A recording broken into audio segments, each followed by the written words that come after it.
Court is now in session. You may be seated. Good afternoon, Your Honor. May I call the case? Sure.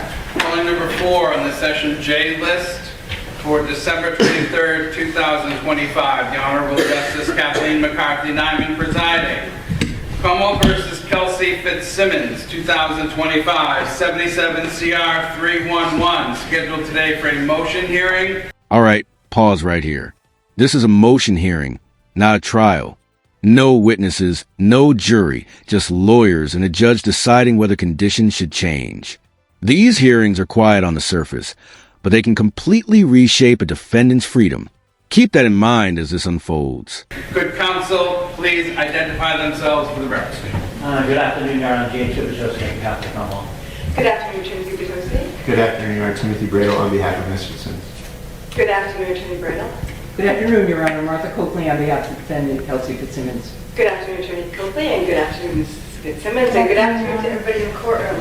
So, the court is in receipt of a motion by Attorney Bradell, an expedited motion, I guess? Yes, Your Honor. Thank you for having us.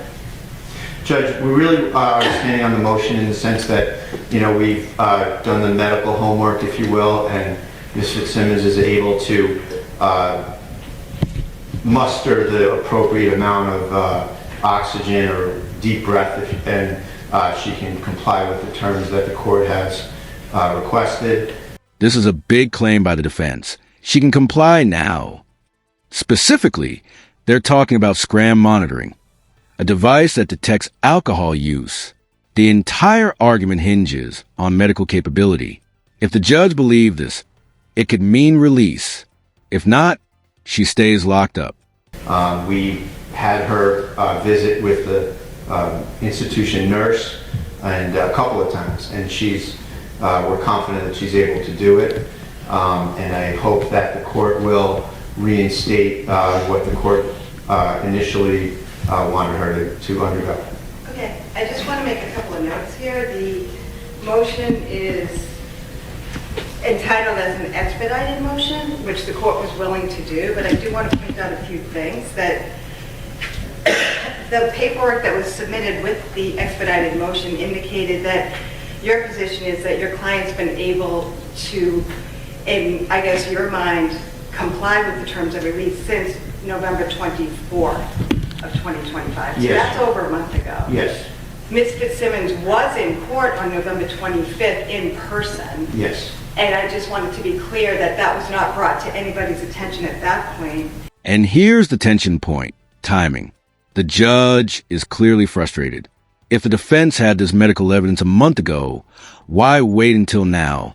Judges care deeply about credibility, and delays like this can quietly sink a motion before it's even ruled on. What do you think? Strategic delay or legal misstep? There were also 2 other dates that were on for hearing, and it was never brought to the court's attention at that time that your client was able to do it. For the record, I just want it to be clear that the court would have been open to hearing this type of information at any time. So I'm just curious why it was filed yesterday as an expedited motion when it seems to the court that there was plenty of time to do it in the regular course of litigation. Judge, we elected to prosecute the SJC appeal, and that's the reason. Okay. That's it. All right, so I just wanted to make the record clear that from when my motion was written, it was clear that at any time there was a change in circumstances, the court would certainly be open to hear from the defense on it.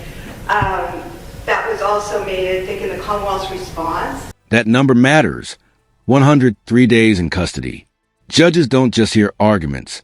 They weigh fairness. Extended pretrial detention raises constitutional eyebrows, especially when conditions might be workable.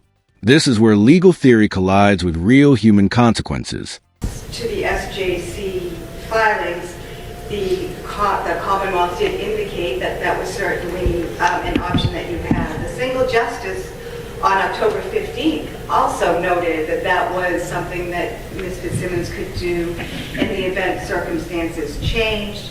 Then apparently there was medical evidence to support your position over a month ago, November 24th. Again, November 25th, she was in court in person, could have certainly have alerted the court to her condition at that time, and the court certainly would have been open to seeing if she could do the SCRAM.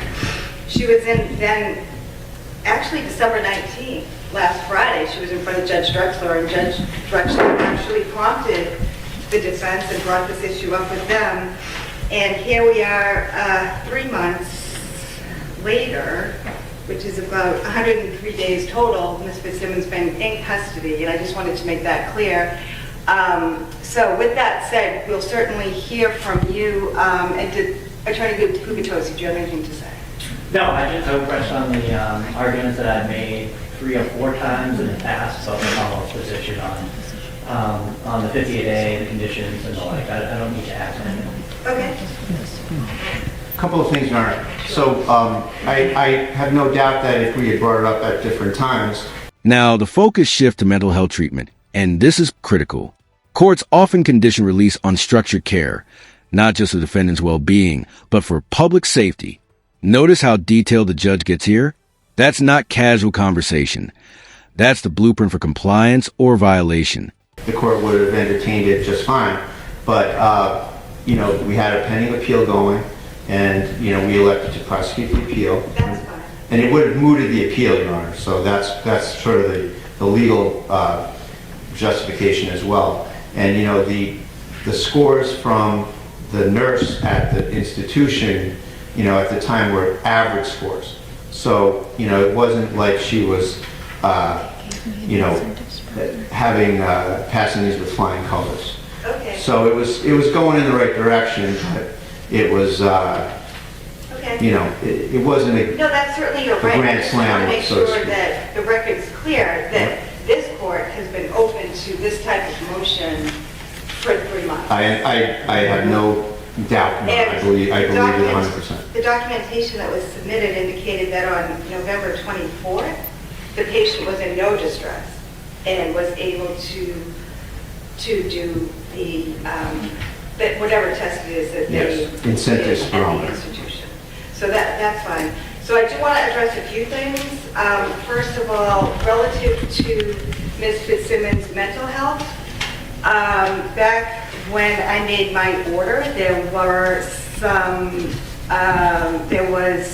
I think, some schedules for her to go and see certain providers. Is that still in place? Yes, absolutely, So Your can Honor. you tell me about that? So Dr. Zeisel is our retained expert, and he's also treating Ms. Fitzsimmons. And he is ready to go with appointments, and he understands that probation is to be informed of all the appointments and compliance issues, et cetera. And the other one is Mass General, the Mass General Clinic, and Ms. Fitzsimmons is ready to make those appointments as well, and we'll advise probation of that. And, Okay, so those were the, I know, Doctor, did Ms. Fitzsimmons get treatment while she was incarcerated? no, Your Honor. Okay. But, I mean, she had some visits, but nothing that we would consider any sort of So comprehensive treatment. Dr. Zeisel, that's the doctor that the defense has? Yes. Okay. Correct. And what's his specialty again? He's a forensic psychologist. I've worked with him for many years, and he's also taken an interest in Ms. Fitzsimmons in the sense of treating her as well as being a consultant for us. So do you have a treatment plan currently from him, or what was the plan if back? So it was, Dr. Zeisel was going to see her twice a week, I believe it was, and then she was going to have at least a weekly with Mass General. And I think that... And is there a specific doctor at Mass General? Well, Dr. Nisevich, you may recall, is the kind of the head of the team. I don't know if he's going to be specifically on the meetings. I think that's going to be a Zoom type situation. Okay. So that will be Zoom, and how about Dr. Zeisel? I believe, if I just have one more here. Sure.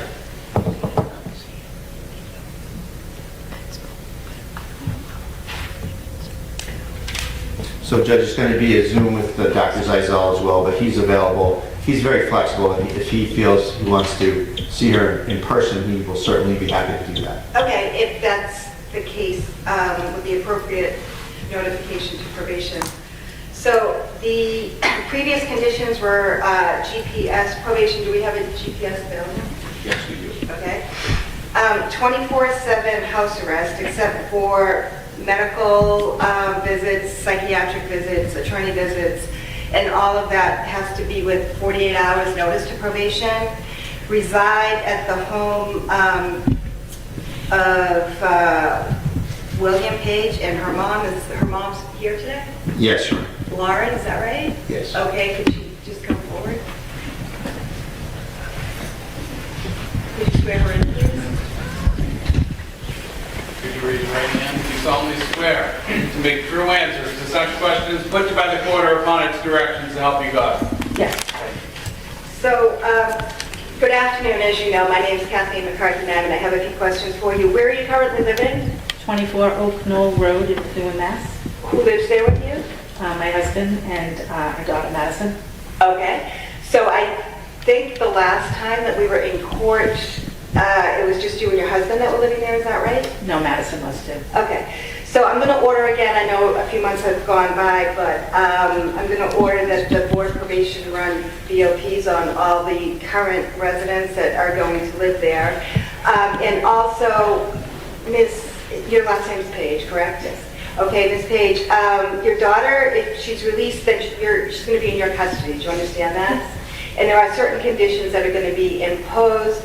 They're going to be the same conditions for the most part that were imposed before. Do you understand that? Yes.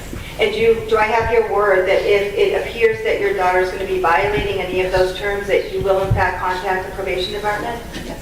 Okay. All right, thank you. So I do want to have a home check at that location.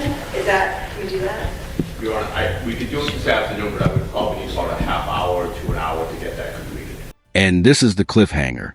No final release yet, just a break, a home check, and a live test of SCRAM compliance. Translation? Trust but verify. The judge is giving the defense a chance, but only once. If something goes wrong today, it could reset everything. Okay. I could have someone from my lawyer's office do that home visit. Okay, that would be great. That's a condition precedent to release. And then stay away, have no contact with the named victim in the case, any of the witnesses, and with the child. No alcohol with SCRAMs. The SCRAMs are going to be random, and they're going to be between 6 a.m. in the morning and 11:30 at night. Ms. Fitzsimmons has to sign all the releases again and follow the treatment plans that are in place. I assume Attorney Bradell or Attorney Coakley did the same treatment plan, similar, by Dr. Zeisel and Mass General. So for now, it's going to be ordered that Ms. Fitzsimmons have sessions with Dr. Zeisel at least twice a week, and by Zoom is fine, and at least one time a week at Mass General under Dr. Nisevich, was it? Nisevich, N-I-C-E-V-I-C. Okay, or any His doctor, team. somebody on his team. Thank you. Okay. Attorney Kubatosi, do you want to be heard on anything? The only thing that we had talked about before, Your Honor, was that she's not to have any possessions of firearms Yes. or dangerous weapons, and there shouldn't be any of those in the home. Yes, so there's no firearms or dangerous weapons Ms. Fitzsimmons can be in possession of, and there are to be no firearms or dangerous weapons in the home. Anything else? Attorney Bradell? No, Your Honor, thank you. Attorney Kubatosi? No. So what I'm going to do, though, is I'm going to take about an hour break, and there'll be the home visit conducted, and we're going to see if Ms. Fitzsimmons can actually do the SCRAM. I understand that it's the defense's position that she can, but we're going to give her an opportunity to do that, because I want to make sure if there's any problems, it's brought to my attention today and not on another day. Thank you. Very good. Thank you very much.